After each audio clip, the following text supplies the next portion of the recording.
Programme میں آپ کو خوش آمدید کہتے ہیں. میں اسد اللہ خان ہوں. آج کی سب سے اہم خبر یہ ہے کہ نواز شریف صاحب کو لندن سے واپس لانے کے لیے حکومتی کوششیں تیز ہو گئی ہیں اور حکومت نے اعلان کیا کہ اب ان کو ہر حال میں واپس لایا جائے گا. اس کے لیے جو بھی قانونی چارہ جو ہے وہ کی جائے گی. حکومت برطانیہ کو خط لکھا جائے گا, باقی جو چینلز ہیں وہ استعمال کیے جائیں گے. لیکن اب اس ضمن میں 3 سوال پیدا ہوتے ہیں. ایک سوال تو یہ ہے کہ اب اچانک حکومت کو یہ خیال کیسے آیا کہ نواز شریف صاحب جو ہیں وہ بالکل ٹھیک ٹھاک ہیں, صحت یاب ہیں, انہیں واپس لانا چاہیے. اس وقت حکومت نے یہ تحریک تیز کیوں کی ہے؟ دوسرا سوال یہ ہے کہ کیا نواز شریف صاحب کو واپس لانا ممکن ہے بھی یا نہیں, کیونکہ باقی لوگوں کو واپس نہیں لایا جا سکا تو نواز شریف صاحب کو کیسے لایا جائے گا؟ اور تیسرا یہ کہ حکومتی وزراء یہ کہہ رہے ہیں کہ رپورٹس جعلی تھیں نواز شریف صاحب کی, جس کی کو بنیاد بنا کر وہ باہر گئے تھے. تو اب اس میں امپورٹنٹ کوسچن یہ ہے جو مریم اورنگزیب نے بھی سوال اٹھایا کہ اگر ایسا تھا اور رپورٹس جعلی تھی تو پھر آپ جا کر پکڑیے یاسمین راشد صاحبہ کو, سروسز ہاسپٹل کے ہیڈز کو, کہ جنہوں نے ان جعلی رپورٹس کی مدد سے حکومت کو ریکمنڈیشن کی کہ نواز شریف صاحب کو باہر جانا چاہیے اور یہاں پر ان کا علاج نہیں ہے. تو آج پروگرام میں اس پر ہم تفصیل سے گفتگو کریں گے, لیکن پروگرام کا آغاز میں ایک اور اہم موضوع سے کرنا چاہوں گا اور اس پر ہم کچھ دیر بات چیت کریں گے, اور وہ ہے وزیر خارجہ کا دورہ چین. یہ کتنی اہمیت کا حامل تھا اور اس دورہ چین سے کیا پاکستان کو حاصل ہوا, اس کا مقصد کیا تھا, اس پر ہم گفتگو کا آغاز کریں گے. ڈاکٹر ہما بکائی صاحب میرے ساتھ موجود ہیں. ڈاکٹر صاحب بہت شکریہ. اکرم صاحب میرے ساتھ موجود ہیں, سابق سفیر ہیں. ازمیر اکرم صاحب بہت شکریہ. ارشاد احمد عارف صاحب میرے ساتھ موجود ہیں, سینئر تجزیہ کار ہیں.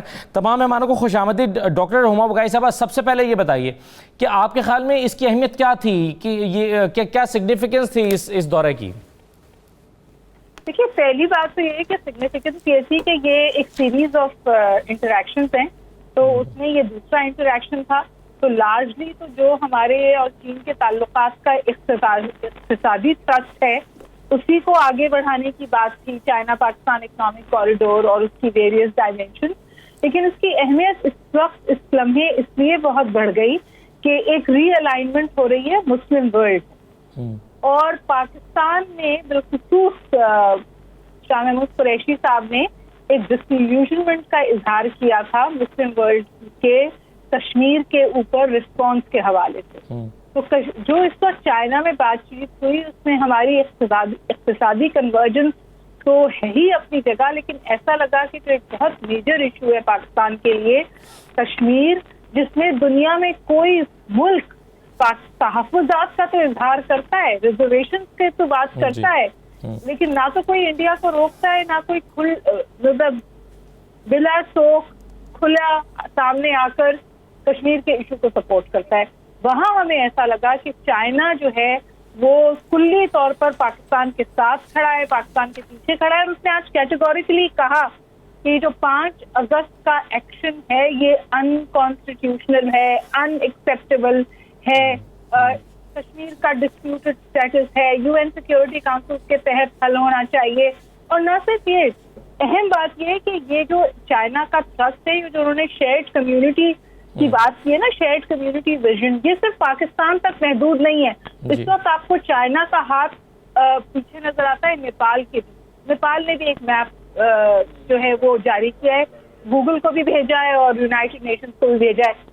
بنگلہ دیش کی طرف بڑا اسٹرانگ تھرسٹ آیا ہے چائنا کا. ایران کی صورتحال آپ کو پتا ہے. تو یہ جو ریجنل ری الائنمنٹ ہو رہی ہے اس میں میں سمجھتی ہوں اس کی اہمیت کہ پاکستان جو ہے وہ ان ہو رہا ہے, اور ریجن میں کم از کم انڈیا کسی حد تک سفارتی تنہائی کا شکار ہو رہا ہے. میرے خیال ہے اس لیے یہ بہت اہم ہے. تو ہماری کنورجنس کمپلیٹ ہو رہی ہے اور ہم اس کے حوالے سے پبلک جا رہے ہیں, ہم اوپن ہو رہے ہیں کہ ہم اوپنلی اب چائنا کے ساتھ الائنڈ ہے, کیونکہ اٹس ناٹ جسٹ کہ لانگ اسٹینڈنگ فرینڈ ہے, اسٹریٹجک ہے, اکنامک ہے, بلکہ بہت جو ہمارے لیے اہم پارٹ تھا ہماری فارن پالیسی کا کشمیر, وہاں وہ ہمارے ساتھ کھڑا ہے. بالکل صحیح ہے. اب دو باتیں امپورٹنٹ آپ کی گفتگو میں سے جو میں نے ایکسٹریکٹ کی ہیں اور میں ازمیر اکرم صاحب کے سامنے رکھنا چاہوں گا. ایک تو یہ کہ کشمیر پر حمایت لینے کے حوالے سے یہ دورہ امپورٹنٹ تھا اور چائنا نے کیٹیگوریکلی ازمیر اکرم صاحب پاکستان کی حمایت کا اعلان کیا. اور دوسرا یہ ڈاکٹر صاحبہ نے کہا کہ ایک جو ریجن میں نئی ریجنل الائنمنٹ ہو رہی ہے اس میں پاکستان کو اہمیت مل رہی ہے اور بھارت جو ہے وہ تنہائی کا شکار ہو رہا ہے. آپ اتفاق کرتے ہیں اس سے؟ جی, میں اتفاق کرتا ہوں ان سے, اور میرا بھی یہی خیال ہے کہ یہ جو دورہ تھا وزیر خارجہ کا یہ بہت ہی اہم دورہ تھا. حالانکہ یہ ایک دوسری کڑی تھی, یہ ایک جو اسٹریٹجک ڈائلاگ ہمارا چین کے ساتھ ہوتا ہے اس کی یہ دوسری کڑی تھی.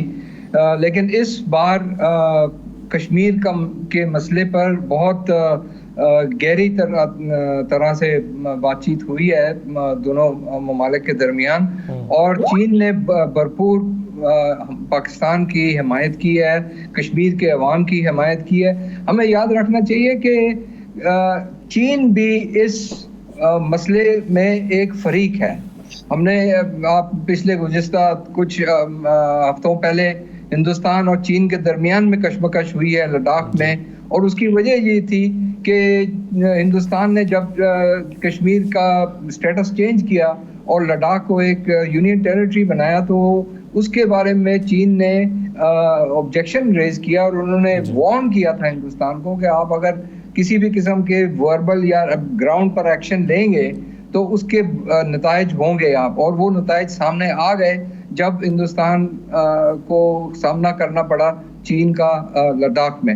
تو اس کے علاوہ چین نے ہماری مدد اس طرح کی ہے کشمیر پہ کہ سیکیورٹی کونسل میں، اقوام متحدہ میں 3 مرتبہ کشمیر کے مسئلے کو زیر بحث لایا گیا ہے۔ یہ پہلے کئی سالوں سے یہ نہیں ہوا تھا، اور وہ صرف چین کے، کیونکہ چین ایک مستقل ممبر ہے اس کا سیکیورٹی کونسل کا، تو وہ یہ کر سکتا تھا، اور اس نے یہ اپنی طرف سے بھرپور طریقے سے کشمیر کی مدد کرنے کی کوشش کی ہے۔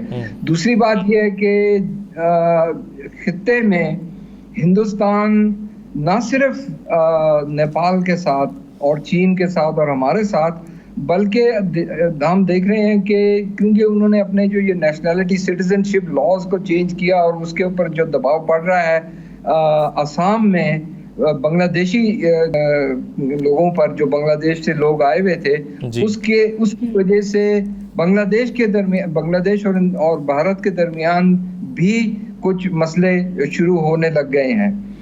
اور اس کے علاوہ ایک لمبی داستان ہے جو جس طرح سے ہندوستان نے، بھارت نے سری لنکا میں مداخلت کی ہے، اور وہ کرتے آ رہے ہیں، اور ابھی بھی سری لنکا جو ہے اس کو مسائل جو ہے اس کا سامنا کرنا پڑا ہے، مکمل طور پر مسائل ختم نہیں ہوئے۔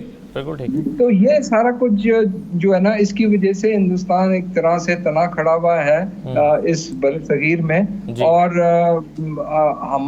ہمیں خاص طور پہ کشمیر کے حوالے سے یہ ایک خوش آئین چیز ہے کہ ہندوستان کی جو مقاصد تھے وہ اس کو حاصل نہیں کر سکا کشمیر کے اندر اور کشمیر کے ارد جو پاکستان اور چین کے ساتھ۔ ٹھیک، رائٹ سر، بالکل صحیح ہے۔ شاہ صاحب، آپ کیسے دیکھ رہے ہیں اس دورے کو؟ یہ بالکل ضمیر اکرم صاحب نے اور ہما وقائی صاحبہ نے بالکل درست کہا، لیکن اس میں 1-2 چیزیں اور بھی ذرا میں ایڈ کرنا چاہوں گا، اور اس کو مد نظر رکھنا چاہیے۔ پچھلے چند ہفتوں میں ہمارے ہاں زلمہ خلیل زاد 2 دفعہ پاکستان آئے، اور پہلی دفعہ وہ ایک بہت بڑا ڈیلیگیشن ساتھ لے کے آئے تھے، اور سی پیک اور چین کے ساتھ ہمارے جو اقتصادی روابط ہیں اس کے عوض، اس سے پیچھے ہٹنے کے عوض ہمیں کچھ مراعات آفر کی گئی تھی، اور ہمیں کہا گیا کہ جی آپ کے انرجی کا مسئلہ ہم حل کریں گے، آپ کے دوسرے مسائل جو ہیں اس میں ہم آپ کی مدد کریں گے، یہ وہ سارا کچھ ہے۔ اور یہ پہلے بھی ہوتا رہا ہے۔ ہیلی کلنٹن ایک دور میں جب وزیر خارجہ تھیں تو باقاعدہ انہوں نے کہا تھا کہ ہم پاکستان کو وہ کچھ دینا چاہتے ہیں جو اس سے پہلے نہیں ملا، لیکن ہمیں کچھ ملا نہیں، ہمارا ایک تجربہ ہے امریکہ کے ساتھ۔ تو اس دورے میں ایک چیز یہ بھی میں ایڈ کرنا چاہوں گا کہ یہ بھی ایک ایشو زیر بحث لازماً آیا ہوگا، کیونکہ جب دوسری بار زلمہ خلیل زاد آئے ہیں تو اس کے بعد ضروری ہو گیا تھا کہ پاکستان کے اور چین کے درمیان اس معاملے پر ڈسکشن ہو جائے۔ اور دوسرا، جو چینی صدر پاکستان آنے والے ہیں اس کی دورے کی تیاری ہو رہی ہے، تو اس میں بھی کچھ چیزیں ڈسکس ہونے والی ہیں، یہ ہے۔ لیکن جو ہمارا ری الائنمنٹ کی بات ہے، میں یہ نہیں سمجھتا ہم چین کے ساتھ ہیں، چین ہمارے ساتھ ہے، چین کے ساتھ ہمارے تعلقات کی نوعیت مزید گہری ہوگی، لیکن جہاں تک سعودی عرب کا تعلق ہے، میں نہیں سمجھتا کہ ہم ابھی اس پوزیشن میں ہیں کہ ہم اس پورے بلاک کو سے منہ موڑ لیں، پورے بلاک کو ہم نظر انداز کر دیں، اور ہم ترکی اور ملائیشیا، ایران، چین اور روس کے ساتھ مل کر ہم کوئی نئے اس کا حصہ بن سکیں. ہماری دو وجوہات ہیں. اقتصادی وجوہات اپنی جگہ پہ ہیں لیکن اس کو ملک جو ہے فیس کرتا ہے. ہمارے جو معاملے سعودی عرب کے ساتھ ہیں، تعلقات کی جو نوعیت ہے وہ میرا نہیں خیال ترکی کے ساتھ اب بن رہی ہے لیکن ماضی میں نہیں رہی. ملائیشیا کے ساتھ، ایران کے ساتھ تعلقات کی وہ نوعیت بالکل نہیں ہے. میں مثال دوں گا ایک کہ ایران ہمارا ہمسایہ بھی ہے، ہمارے تاریخی تعلقات بھی رہے ہیں، مذہبی اور ثقافتی بھی تعلقات ہیں. ایران بھی تیل پیدا کرتا ہے، سعودی عرب بھی تیل پیدا کرتا ہے. ہمیں 2 بار تو کھلم کھلا مؤخر ادائیگی کے نام پر ہمیں مفت تیل ملا ہے 2 بار. جب ہم نے ایٹمی دھماکے کیے 2 سال تک وہ تیل ملتا رہا، بلکہ بعد میں بھی ملا ہے. ابھی پھر دوبارہ ہمیں یہ آفر ہوئی اور ہمیں ملا. ایران ہمیں یہ رعایت ہمیں کبھی نہیں دے سکتا، نہ ماضی میں شہنشاہ کے دور میں جب وہ ایک خوشحال ایران تھا، نہ اب ایسی صورت ہے. یہی معاملہ اور ممالک کے ساتھ بھی ہے. اور چین جو ہے، چین آزمودہ دوست ہونے کے باوجود جس طرح کی مالی معاونت بلا کسی شرط کے سعودی عرب کرتا رہا ہے وہ کسی اور ملک نے نہیں کی ہے. بالکل صحیح. اور بہت سارے عالمی مسائل میں جو ہم یعنی یہ تو ہے کہ چین کی دوستی پر تو کوئی کمپرومائز نہیں کر سکتے، لیکن امریکہ کو بالکل ٹھینگا دکھا کر امریکہ کے مقابلے میں چین کو اڈاپٹ کرنا اس وقت میرا نہیں خیال کہ ہمارے لیے مفید ہوگا. ہمیں وہی تنے ہوئے رستے پر جس طرح ہم پہلے چل رہے تھے ابھی چلنا پڑے گا. کچھ ٹھیک ہے ڈاکٹر صاحب، آپ اس میں کچھ ایڈ کرنا چاہیں گی؟ اور دوسرا یہ کہ سی پیک کا بہت ذکر رہا ہے اس پورے دورے میں، تو آپ کیا دیکھتی ہیں کہ سی پیک پر جو دوسرے ممالک کے تحفظات ہیں، خاص طور پہ امریکہ کے، اس کو پس پش ڈال کے پاکستان یکسوئی کے ساتھ اور پوری طرح سے آگے بڑھنے کے لیے تیار ہے؟ دیکھیے بہت سادی سی بات ہے. پاکستان کی جو فارن پالیسی ہے اس کے 3 ستون ہیں، بیجنگ، ریاض اور واشنگٹن. پاکستان کا جو سمجھیے اپنی فارن پالیسی یا جو سمجھیے اس کی ڈیپینڈنس تھی وہ ریاض اور واشنگٹن پہ ہمیشہ قدر زیادہ تھی اور بیجنگ پہ کم تھی. یہاں یہ ری الائنمنٹ ہو رہی ہے. اس کا ہرگز مطلب نہیں ہے کہ اگر ہم چین کی طرف اپنے جھکاؤ کو یا ہماری کنورجن زیادہ اسٹریٹجک ہو رہی ہے، ڈیپن کر رہی ہے، اس کی وجہ سے ہم واشنگٹن سے علیحدہ ہو رہے ہیں. لیکن یہ ضرور ہوا ہے کہ پہلے جو ہماری فارن پالیسی کی کنسٹرینٹس تھے، کمپلشنز تھے، کہ ہمیں ہر حال میں جو ڈکٹیشن تھی وہ ماننی ہی تھی، چاہے وہ ریاض سے آئے اور چاہے وہ واشنگٹن سے آئے. وہاں میرا خیال ہے کہ اب پاکستان کی فارن پالیسی میں تھوڑی سی منوورنگ اسپیس ہے. دیکھیے عادت ہے ایک ایسے پاکستان کی دنیا کو جو سبسروینٹ ہے، جو بات مانتا ہے، جو حصہ بن جاتا ہے دوسرے لوگوں کے آبجیکٹیوز کے حصول کے لیے، some times even at its own cost. میرا خیال ہے اس میں ایک پیراڈائم شفٹ ہے. یمن میں ہم نے جانے سے انکار کیا ہے، اس کی وجہ سے ناراضگی بھی رہی. تو میرا خیال ہے کہ اب پاکستان کی فارن پالیسی کو ہمیشہ ہم کہتے تھے کنسٹرینٹس اور کمپلشنز ہے. آج ہم یہ کہہ سکتے ہیں کہ چائنا کی وجہ سے چوائسز اور آپشنز ہیں.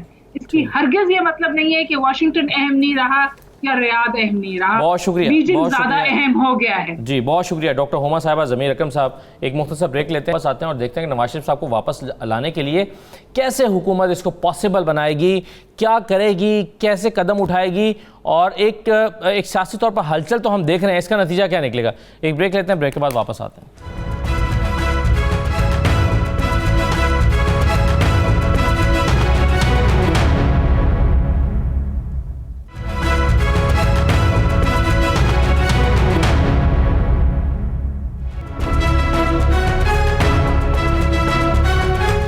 دوبارہ آپ کو خوش آمدید کہتے ہیں. حکومت کو پھر خیال آیا کہ نواز شریف صاحب کو واپس بلانا چاہیے. نواز شریف صاحب بیماری کا بہانہ کر کے چلے گئے، وہ بیمار نہیں تھے. وہاں جا کے انہوں نے کوئی آپریشن نہیں کروایا، کہا گیا کہ انہوں نے ایکس رے تک نہیں کروایا، اور وہ وہاں جا کر بیماری کے بہانے سے بیٹھے ہیں. ان کو واپس لانے کے لیے خط لکھے جائیں گے اور تمام چینلز استعمال کیے جائیں گے.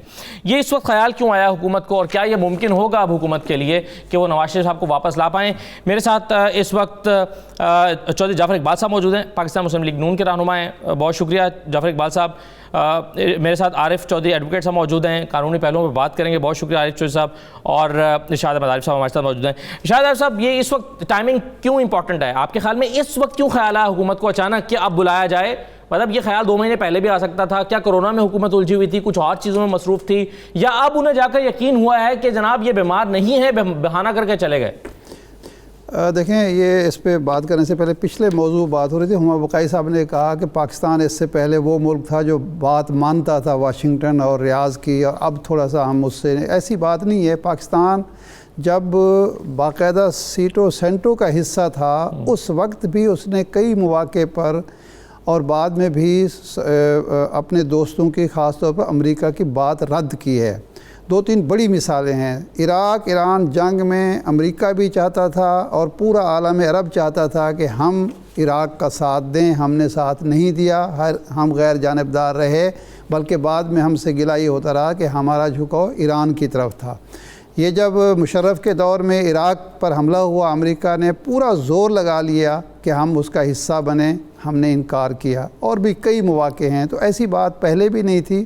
مختلف مواقع پر ہم رد کرتے رہے ہیں دباؤ کو, اور اب بھی کر رہے ہیں, اور سی پیک پر ہم مکمل رد کر چکے ہیں. اب آتے ہیں اس موضوع پر. آج میں شہزاد اکبر صاحب کی جب پریس کانفرنس سن رہا تھا تو مجھے شعر یاد آیا کہ خط لکھیں گے گرچہ مطلب کچھ نہ ہو, ہم تو دیوانے ہیں تیرے نہ. بات یہ ہے کہ جب میاں نواز شریف صاحب یہاں سے یہاں چلے گئے, یہاں جا رہے تھے, تو اس وقت ایک کنٹروورسی کریٹ ہوئی, اور وہ آج تک چل رہی ہے کہ ڈاکٹر یاسمین راشد صاحبہ جو وزیر صحت ہیں پنجاب کی, خود ایک نامور ڈاکٹر ہیں اور پروفیشنل ڈاکٹر ہیں, اور فیصل سلطان صاحب جو اس وقت وزیر صحت ہیں عملاً میاں جناب عمران خان صاحب کے, ان دونوں نے میاں نواز شریف صاحب کی بیماری کی تصدیق کی, ان رپورٹس کو درست بتایا اور بریفنگ دی عمران خان صاحب کو کہ وہ جائیں. اور عمران خان صاحب نے اسی کا حوالہ دیا کہ جناب آپ یاسمین راشد سے جا کے پوچھیں, میں سنوا بھی دیتا ہوں ابھی آپ کو کہ انہوں نے کہا کیا. نہیں, یاسمین راشد صاحب سے زیادہ امپورٹنٹ فیصل سلطان صاحب ان معنوں میں ہے کہ انہیں عمران خان صاحب نے شوکت خانم ہسپتال سے اسپیشلی بھیجا کہ جناب آپ جا کے چیک کریں. ایک بات. دوسری یہ ہے کہ جو ضمانت دی گئی تھی وہ 8 ہفتے کی تھی, اور اس میں یہ کہا گیا تھا کہ 8 ہفتے گزرنے کے بعد میاں نواز شریف صاحب اگر ضمانت میں توسیع چاہتے ہیں تو پنجاب گورنمنٹ سے رجوع کریں گے, اور ہر ہفتے اپنی رپورٹس پنجاب گورنمنٹ سے شیئر کریں گے. اگر اس 10 مہینے تو تقریباً ہو گئے نا, نومبر میں گئے تھے تو اب اگست ہے, 10 مہینے کے دوران پنجاب گورنمنٹ سے انہوں نے اگر شیئرز نہیں کی اپنی رپورٹس, اور 10 مہینے میں پنجاب گورنمنٹ نے عدالت سے رجوع نہیں کیا کہ جناب 8 ہفتے گزر گئے, نہ ہم سے رپورٹ شیئر کر رہے ہیں, نہ ضمانت کی توسیع کے لیے درخواست دی ہے, تو ضمانت کینسل کی جائے, تو یہ کس کا قصور ہے؟ ایک بات. دوسرا پہلو ہے کہ جو ان کو ہم واپس لائیں گے, خط و کتابت کریں گے برطانیہ سے, ہم برطانیہ سے اسحاق ڈار کو واپس نہیں لا سکے, سلمان شہباز کو نہیں لا سکے, اور بہت سارے لوگ ہیں. تو میرا خیال ہے کہ گورنمنٹ کو ابھی کچھ اس پہ مزید سوچ وچار کرنی چاہیے. باقی اس کا سیاسی پہلو ہے, ہمیں بعد میں اس پہ بات کرتے ہیں. لیکن مجھے پہلے یہ بتائیے, فواد چوہدری صاحب کہہ رہے ہیں, عارف چوہدری صاحب, کہ رپورٹ جعلی تھی اور وہ قانون سمجھا رہے ہیں کہ اس کا کیا کیا اس میں جو ہے وہ قانونی طور پر کیا سزائیں ہو سکتی ہیں. فواد چوہدری صاحب کو سنائیے کیا کہہ رہے ہیں. نواز شریف صاحب کی صحت کو لے کر کے اب ان کی اپنی فیملی کو بھی کوئی ڈاؤٹ نہیں ہے کہ وہ بالکل ہٹے کٹے ہیں الحمدللہ. اب تو نواز شریف ظاہر لنڈن میں پھر رہے ہیں, کافیاں پی رہے ہیں, اور ایک سیاست اور ہو رہی ہے. آپا اور پاپا چاچا کی سیاست کو بڑا غرق کرنا چاہ رہے ہیں, اور ان کی جو رپورٹس ہیں جب یہاں ہائی کورٹ نے مانگی, پنجاب والوں نے مانگی, انہوں نے نہیں دے سکے. اس کا مطلب یہ ہے کہ جو رپورٹس یہاں پہ تھی وہ جعلی تھی. پاکستان پینل کوڈ کا جو سیکشن 467 اور 468 ہے اس کے تحت یہ فراڈ ہے, اور اس میں منیمم سزا 10 سال ہے. تو آپ دیکھتے ہیں کون کون پکڑا جاتا ہے. سر 10 مہینے کے بعد پتا چل رہا ہے کہ یہ فراڈ ہے عارف چوہدری صاحب, اور اس پر مریم صاحبہ کہہ رہی ہیں اگر یہ فراڈ ہے تو پھر آپ جائیے نا, جا کر پوچھئے یاسمین راشد صاحبہ سے. سب سے پہلے تو پوچھنا چاہیے پرائم منسٹر صاحب سے, جنہوں نے یہ کہا کہ جناب مجھے رحم آ گیا اور میں نے کہا کہ جانے دیجئے, اور ان کی بیماری کو بہت سیریس انہوں نے قرار دیا. پھر اس کے بعد جسے ہم نہیں پوچھ سکتے لیکن تاریخ اسے اپنے پاس محفوظ رکھ رہی ہے, وہ آبزرویشن ہے ہائی کورٹ کی, اسلام آباد ہائی کورٹ کی, کہ جس میں انہوں نے فرمایا کہ کیا آپ ان کی گارنٹی دے سکتے ہیں ان کی زندگی کی پرسوں تک کی؟ اور اس کے بعد پورے کا پورا سسٹم جی جو نواز شریف صاحب کا نام نہیں سننا چاہتا تھا، جس میں یہ ذکر ہوتا تھا کہ یہ بیماری کا بہانہ کر رہے ہیں، اس سے پہلے ان کی بیگم کی بیماری کو بھی مذاق اڑایا گیا، تو اس کے بعد وہ پورا سسٹم یوں بدلا راتوں رات کہ ان کے اندر انسانیت ایسی آ گئی، اور انہوں نے کہا کہ جناب دیکھیں یہ جو صحت کا معاملہ ہے، زندگی کا معاملہ ہے، یہ تو بنیادی انسانی حقوق کا معاملہ ہے، اس پہ تو کوئی اختلاف نہیں ہو سکتا۔ ذرا غور کرنے والی بات جو ہے وہ عمومی بات نہیں ہمیں کرنی چاہیے، اس کی گہرائی میں جانے کی ضرورت ہے کہ ہمارا سسٹم جو ہے کیا اس میں کوئی گنجائش اس طرح کی ہے کہ جس کے نتیجے میں کوئی انصاف کسی آدمی کو مل سکے؟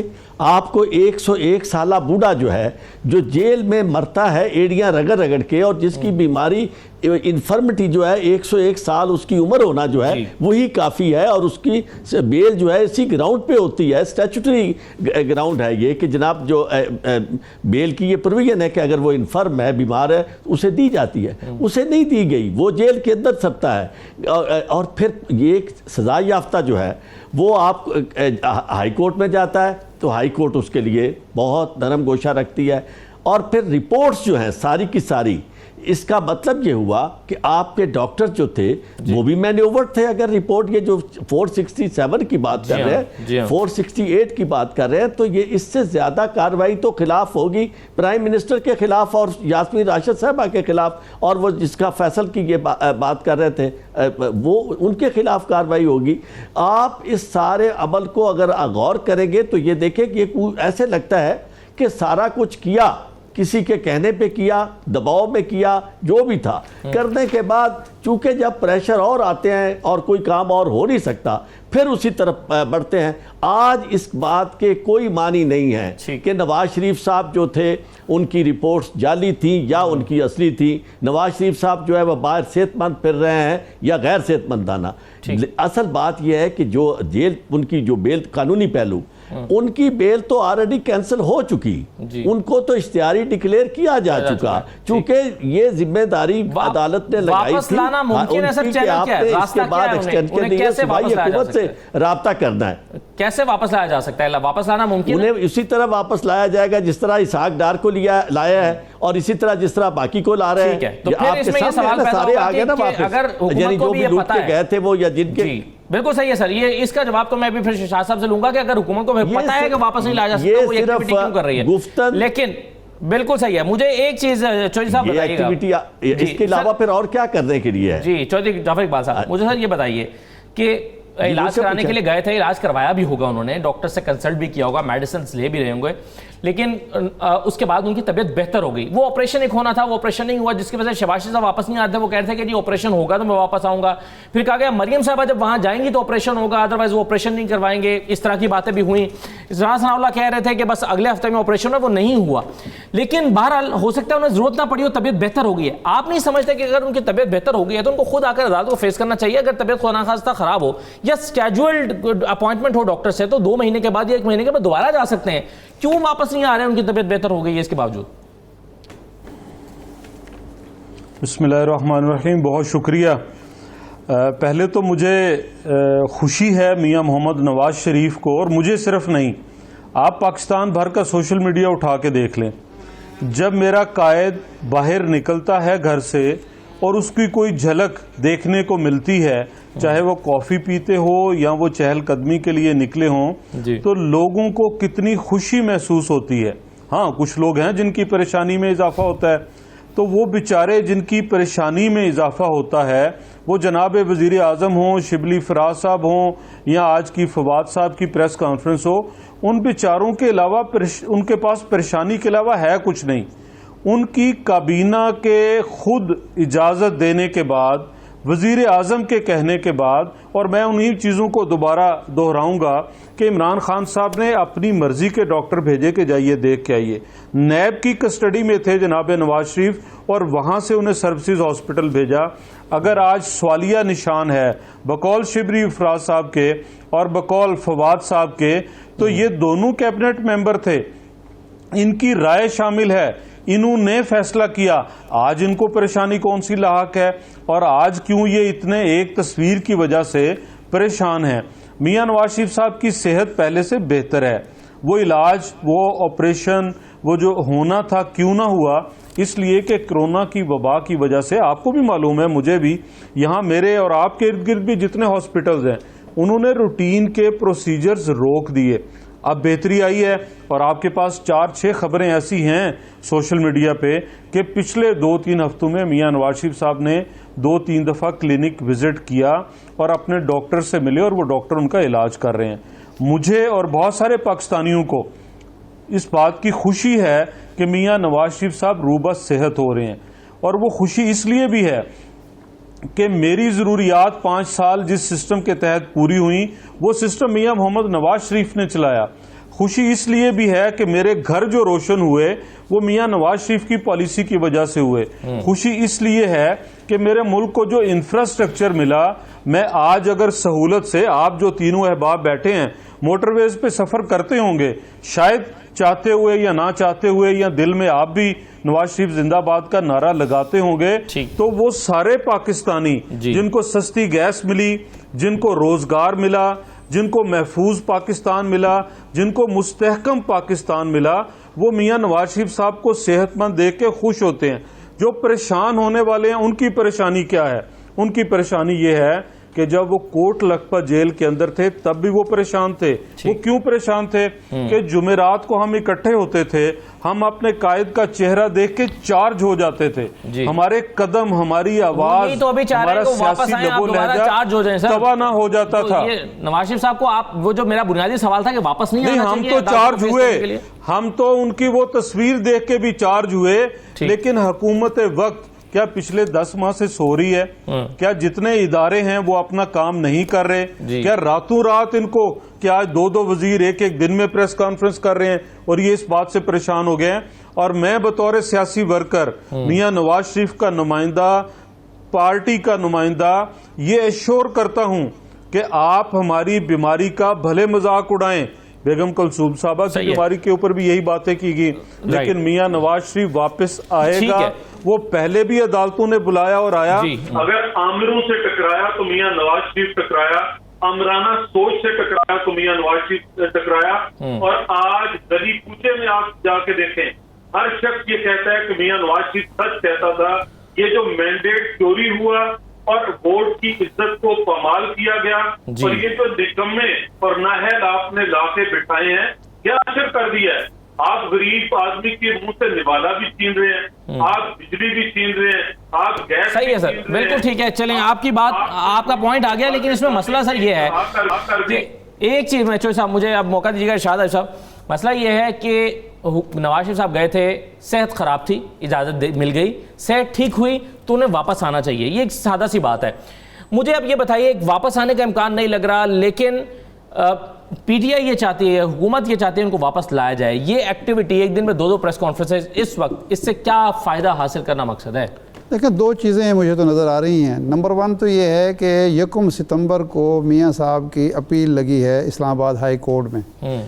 اب قانون دان تفصیل سے بتا سکتے ہیں، عارف چودھری موجود ہیں، وہی بتائیں گے. لیکن میری جو انڈرسٹینڈنگ ہے اب تک جو سنا ہے ہم نے، وہ یہ ہے کہ ایک جو سزا یافتہ شخص ہے وہ اپیل کا حق اس وقت استعمال کرتا ہے جب عدالت کے سامنے سرنڈر کرے. میاں صاحب اس وقت بھی اس لیے واپس آئے تھے جولائی میں 2018 میں کہ اپنے حق کی اپیل کا حق استعمال کر سکیں. اگر وہ نہ آتے تو ان کا وہ اس حق سے محروم ہو جاتے.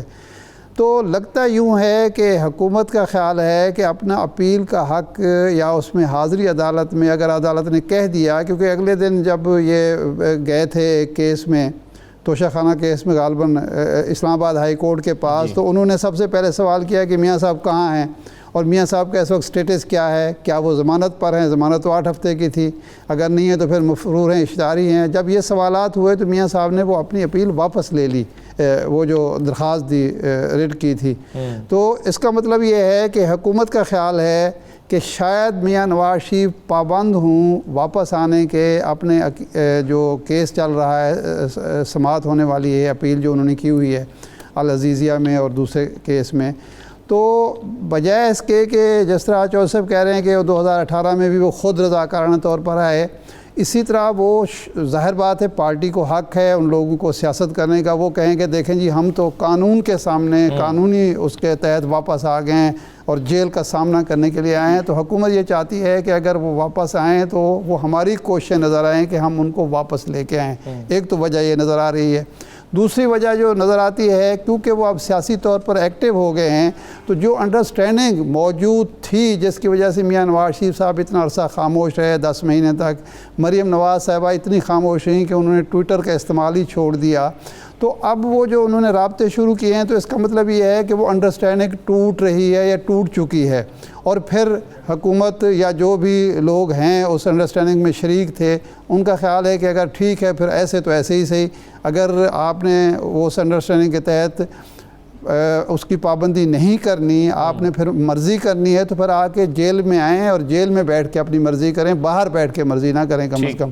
تو یہ دو وجوہات نظر آتی ہیں۔ ادروائز اگر قانونی پہلو جو بیان کر رہے ہیں شہزاد اکبر صاحب یا دوسرے، وہ تو نہیں، کیونکہ 10 مہینے تک تو یہی سٹیٹس تھا، یعنی 8 ہفتے کے بعد 2 مہینے کے بعد تو سٹیٹس یہی تھا ان کا نواز شریف صاحب کا، نہ وہ علاج کرا رہے تھے نہ وطن واپس آ رہے تھے، تو اب اچانک کیوں متحرک ہو گئے؟ دو چیزیں امپورٹنٹ ہیں جو میں عارف چودھری صاحب سے پوچھنا چاہوں گا۔ شہزاد اکبر صاحب نے ایک تو یہ کہا کہ ہم نیب سے بھی کہیں گے کہ آپ ان کو واپس لانے کے لیے کردار ادا کریں، تو نے تو صاف جواب دے دیا کہ جناب ہم نے ان کو باہر نہیں بھیجا تھا، حکومت نے بھیجا تھا، تو ہم انہیں بلانے کے لیے کیا کر سکتے ہیں؟ تو کیا حکومت نیب سے کہہ سکتی ہے کہ ان کو واپس بلایا جائے؟ اور دوسری بات کہ جس شخص نے ضمانت دی تھی وہ پاکستان میں موجود ہیں، تو ضمانتی سے کیا استفسار کیا جا سکتا ہے؟ ان سے کیا کہا جا سکتا ہے کہ واپس ان کو لانے میں کردار ادا کریں؟ یا کیا ضمانتی کو پکڑ کے بیٹھایا جا سکتا ہے جناب آپ نے کہا تھا کہ میں واپس لے کر آؤں گا، واپس کیوں نہیں لا رہے؟ اس پر بھی شہزاد اکبر صاحب نے اپنی پریس کانفرنس میں بات کی ہے۔ ایک مختصر بریک لے لیتے ہیں، بریک کے بعد واپس آتے ہیں۔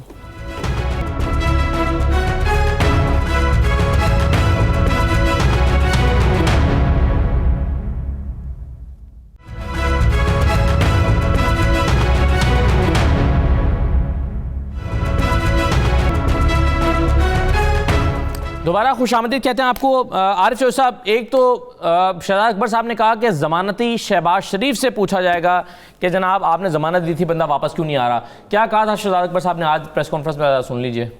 ان کے جو ضمانتی تھے شہباز شریف صاحب، ان سے بھی دریافت کیا جائے گا۔ ہم یہ بھی کنسیڈر کر رہے ہیں کہ جنہوں نے انڈرٹیکنگز دی تھی کورٹ کے اندر، اس کی کیا لیگل سٹینڈنگ ہے اور اس کے اوپر ان سے کیا کیا جا سکتا ہے، کیونکہ وہ پرسنل گارنٹی کی انڈرسٹینڈنگ تھی۔ تو اب ان کو واپس لانا شہباز شریف صاحب کی ذمہ داری ہے، بڑے ذمہ دار بنے پھرتے ہیں، تو ابھی اس ذمہ داری کا ثبوت دیں۔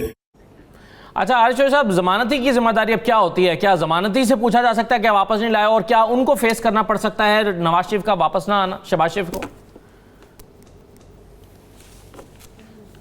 دیکھیں بات یہ ہے کہ ضامن جو ہوتا ہے اس نے عمومی طور پہ تو رقم دیتا ہے، وہ رقم کے اگینسٹ وہ ضامن ہوتا ہے، اور اگر ایسی صورت میں جہاں ملزم یا اس کیس میں مجرم وہ اپنی ضمانت کو جمپ کرتا ہے اور وہ نہیں واپس آتا، تو اس میں پھر یہ ہوتا ہے کہ وہ رقم جو ہے وہ اسے جمع کرانی پڑتی ہے۔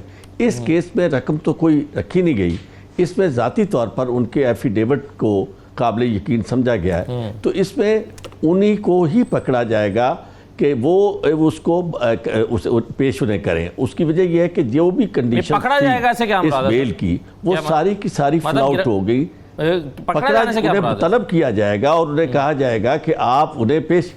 پکڑے جانے سے مراد یہ ہے کہ کورٹ کے پاس اختیار یہ ہوتا ہے کہ وہ ایسی صورت میں جب کوئی شخص ضمانت سے بھاگ جاتا ہے تو ضامن جو ہے یا اس سے رقم دی جاتی ہے یا ضامن جو ہے اسے پھر جیل میں جانا پڑتا ہے، یعنی یہ اوپر سے میز استعمال کیے جاتے ہیں اس ملزم کی یا اس مجرم کی اٹینڈنس کے لیے۔ آپ یہ کہہ رہے ہیں کہ شہباز شریف صاحب کو بھی جیل میں جانا پڑ سکتا ہے؟ یہ ساری وائد جانا پڑ سکتا ہے، بالکل پڑ سکتا ہے۔ اس کی وجہ یہ ہے کہ کورٹ کے سامنے دیا گیا سٹیٹمنٹ جو ہے اس کی بہت زیادہ اہمیت ہوتی ہے، اور کورٹ کے پاس اختیار ہے وہ کاروائی، کیونکہ وہ ایک کاغذ کا عام پرزہ تو نہیں ہے، ایک انڈرٹیکنگ ہے، اور ایک انڈرٹیکنگ جس کی بنیاد پر کسی شخص کو بغیر اس سے کوئی ایسی سیکیورٹی، ویلیویبل سیکیورٹی لینے کے کسی شخص کے کہنے پہ چھوڑ دیا گیا ہے، تو اس کا مطلب یہ ہے کہ وہ شخص ذمہ دار ہے۔ لیکن جہاں تک اس سارے عمل کا تعلق ہے، میں آپ سے عرض کروں یہ کچھ بھی نہیں ہوگا اس کی وجہ یہ ہے کہ یہ مجھے جعفر اقبال صاحب کی یہ باتیں سن کے اس لیے خوشی ہو رہی ہے کہ انہیں ایسا ہی کرنا چاہیے کہ جب انہیں موقع ملے تو وہ اصل بات کا جواب دینے کی بجائے اس سے اپنی سیاست کا رنگ جمائیں، اور وہ خوب یہ بات کر رہے ہیں اور ایسے حالات بھی ہیں، میں سمجھتا ہوں ہمیں اپریشیٹ کرنا چاہیے. لیکن یہ سوال بہر طور موجود ہے کہ کیا یہ سسٹم اس حد تک ناکارہ ہو چکا ہے کہ جو ان کے پاپولر ہونے کی ہم بات نہیں کرتے، ہم کورٹ کے آرڈرز کی بات کرتے ہیں. کورٹ بیل دیتی ہے تو کنڈیشن پہ دیتی ہے، ملک سے وہ باہر جاتے ہیں تو کنڈیشن پہ جاتے ہیں، اور وہ کنڈیشن پوری نہیں کرتے تو اس کے بعد نیب والی بات غلط ہے. اس کی وجہ یہ ہے کہ نیب نہ گورنمنٹ کے ماتحت ہے، نہ نیب کو ہدایات دی جا سکتی. یہ ساری کی ساری میں یہ سمجھتا ہوں کہ اس طرح ان کی ایک اضطراری کیفیت ہے کہ انہیں سمجھ نہیں آ رہی. وہ یہ کہہ رہے ہیں کہ جی ہم شہباز شریف صاحب کے بارے میں یہ کریں گے، اور اسی طرح وہ نیب سے ہم یہ نیب کو چاہیے کہ اپنی ذمہ داری پوری کرے. یہ ذمہ داری براہ جی سر ایک قانونی رہنمائی کیجئے. یہ جو 1 ستمبر کو ان کا کیس فکس ہوا ہے، اپیل کا کیس جو ہے العزیزیہ میں فلیگ شپ میں، اس میں میاں نواز شریف صاحب کی دوران سماعت عدالت میں حاضری ضروری ہے؟ قانونی طور پر وہ پابند ہیں کہ وہاں موجود ہوں یا نہیں؟ 100% ضروری ہے، چونکہ اس کے بغیر وہ اپیل سنی نہیں جا سکتی. ملزم ہو یا مجرم ہو، اس کی اپیل ہو یا اس کی ضمانت کا کیس ہو، اس کو عدالت کے سامنے موجود ہونا ضروری ہے. اور اس کیس میں عدالت ہی میں کیس چل رہا تھا، اور جس عدالت سے کیس چلا اس عدالت سے نہیں بلکہ یہ باہر جانے والا فیصلہ جو ہے کسی اور جگہ ہوا. وہ عدالت باہر صورت اسے ان کی پریزنس سیکیور کرنی ہے، ان کی اٹینڈنس سیکیور کرنی ہے ہائی کورٹ کو، ادروائز ان کے ایبسنشیا میں ان کی اس اپیل کا فیصلہ ہو نہیں سکتا. یہی قانون ہم نے پڑھا ہے، اور یہی بات بڑی آپ نے درست فرمائی. اور یہ ایسے سرکمسٹانسز نظر آ رہے ہیں بادی النظر میں کہ حکومت کے پاس اپنا تو کام کرنے کا کوئی ہے نہیں. جس طرح پہلے آپ نے دیکھا کہ نیب کوئی کارروائی کر رہی تھی تو وہ سارا یہ کہتے تھے کہ جی ہم یہ کر رہے ہیں، ہم یہ کر رہے ہیں. آپ اب بھی یہ سمجھیں کہ اس طرح کی صورتحال بھاپتے ہوئے انہوں نے ایکٹیویٹی شروع کر دی ہے کہ دیکھیں جناب ہم نے کتنا بڑا کام کر دیا کہ نواز شریف صاحب کو واپس لے آئے. نواز شریف صاحب کو یقیناً واپس آنا چاہیے، اور اس کی وجہ یہ ہے کہ ان کا وہاں پاکستان کے اندر ان کی بڑی سیاسی. ویسے ایک بات میں عرض کروں کہ اگر یہ کسی کا خیال ہے کہ میاں نواز شریف صاحب جیل دوبارہ جانے کے لیے واپس آئیں گے تو یہ ذرا خام خیالی ہے. ان کو اس مشکل میں اس عمر میں نہ ڈالیں. ان کے جو لیڈر یا کارکنوں نے کہہ رہے ہیں جی آ جائیں، کوئی فرق نہیں پڑتا. کسی عامر کے دور میں میاں نواز شریف صاحب ڈٹ کر نہیں کھڑے ہوئے، کبھی وہ ڈٹ کر نہیں کھڑے ہوئے. پرویز مشرف کے دور میں ان پر مشکل آئی تھی، وہ ملک سے باہر چلے گئے تھے ڈیل کر کے. اب بھی مشکل آئی ہے تو وہ ضمانت کرا کے ملک سے چلے گئے ہیں. اور اب بھی میرا نہیں خیال وہ اتنے عقل مند ضرور ہیں. انہوں نے 2018 میں ایک غلطی کی، اب وہ دوبارہ ایسی غلطی نہیں کریں گے. ارشاد صاحب کے اس موقف پہ میری بھی رائے لیجئے. جی ضرور ضرور، آپ اپنی رائے دیجئے. اور ایک چیز اور بھی میں آپ کے سامنے سوال کے صورت میں رکھ دیتا ہوں، وہ ہے آپ کے ایک دوست شیخ رشید صاحب کا بیان، جو ان کا مقدمہ اور ہے. وہ کہہ رہے ہیں یہ سارے این آر او چاہتے ہیں. شیخ رشید صاحب نے کیا کہا ہے، ذرا یہ بھی دیکھ لیجئے.